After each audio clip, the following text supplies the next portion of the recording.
What's up guys, welcome back to the channel. Today I'm going to be showing you the new rifle that I have set up here. It is a combination of PSA and Aero precision. This is my personal setup. It's not something that was sent to me to review, so I already did a lot of research on it, so I can tell you that it wasn't necessarily something where I was skeptical at first and I'm really, putting it through its paces. I actually found the upper through Mr. Guns and Gear. He did a review. I thought it performed outstanding, and so I just had to have my hands on it. So let me give you kind of the breakdown of the setup itself, and then I'll show you kind of the things that I've added to it to make it my own configuration and how I like it set up. So again, this is a PSA upper. It has a Geissele rail on it. It's 10.5 inches overall with an FN chrome hammer forged barrel with a 1-in-7 twist. Again, the lower is Aero precision, bolt carrier group, buffer and buffer tube is Aero precision. The trigger is a CMC, single stage flat trigger, which I love. It's been performing great. Up top, I've got a Nikon 1.5 to 4.5 low power variable. Got a little quick throw lever on here, and then it's featuring a Streamlight HLX. It's a ProTac. So I am loving this thing. In terms of reliability, I know a lot of guys get a little skeptical about the shorter barreled 5.56, which you should at a certain point.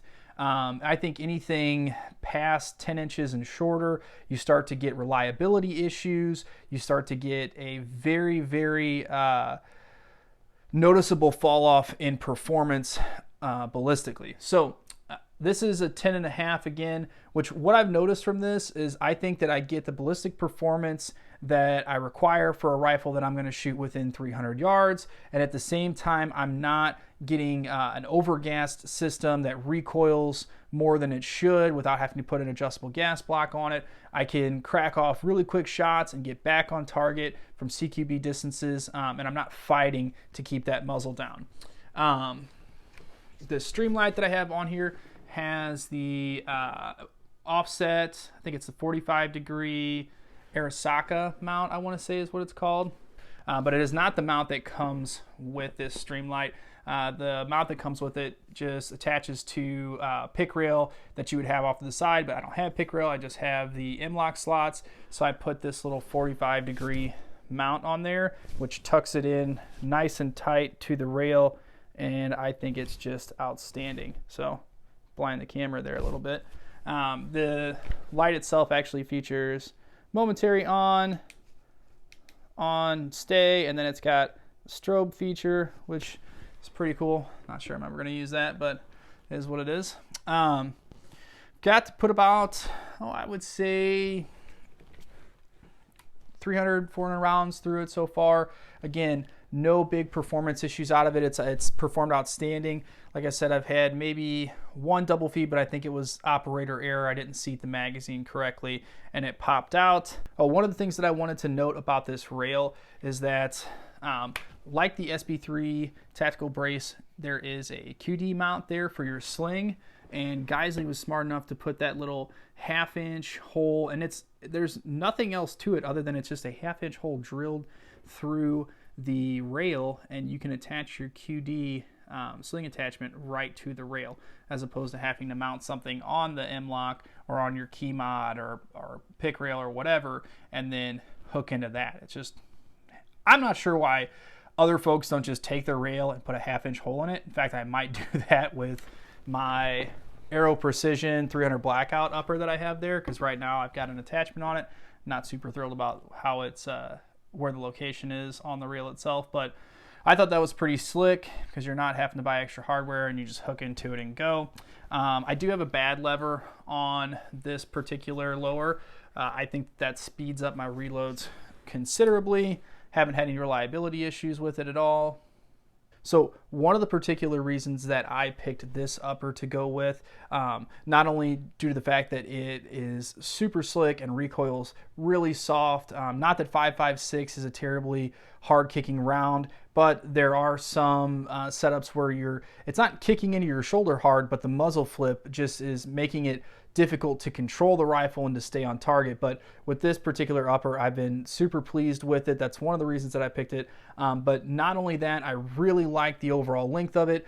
It is short enough that within the confines of home defense and navigating through your house, whether it be high ready or low ready, I feel like I'm not getting stuck on doorways. I can present through a room quickly and effectively, but I'm not sacrificing too much barrel length that I'm losing any type of performance out of it. I don't think, like I said, I would go any shorter than a 10.5 inch or 10.3 inch upper. So along with that, I'm going to insert some clips here from some shooting that I did today on the range, just to kind of give you an idea of how this thing performs. I actually had a lot of my video get corrupted. I don't know what the issue was, so I lost some video, but I will insert the clips that I do have. Stay tuned. I am going to be doing a review of this particular upper, which is an Aero Precision 9-inch 300 Blackout. I am waiting to get suppressor for this. As you guys know, that tax stamp process is a pain in the ass, but once I get that going, I'm going to be doing a review, because I plan on keeping this a sub gun only, because I think this is going to be my house gun / maybe truck setup. It's probably just going to be for the house though, because I'm going to have it be as quiet as possible with some 220 subs. But stay tuned for that video. I don't know when I'm going to be able to put it out, because I do want to wait for that suppressor to come in, and as we all know, it could be a month, 2 months, 3 months, could be a year. I have a friend who ordered from a particular company that shall not be named, and it took over a year and a half, I want to say 2 years, to get his suppressors out of jail. So when I get that, I will post up a video and review of this upper that I have. Got a little Vortex on there right now, red dots.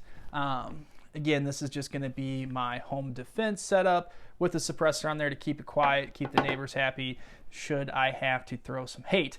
So, once again, thanks for watching the video. Please don't forget to like, subscribe, and comment down below. Turn on that notification bell so you can get some more videos. And you guys stay frosty. Keep shooting.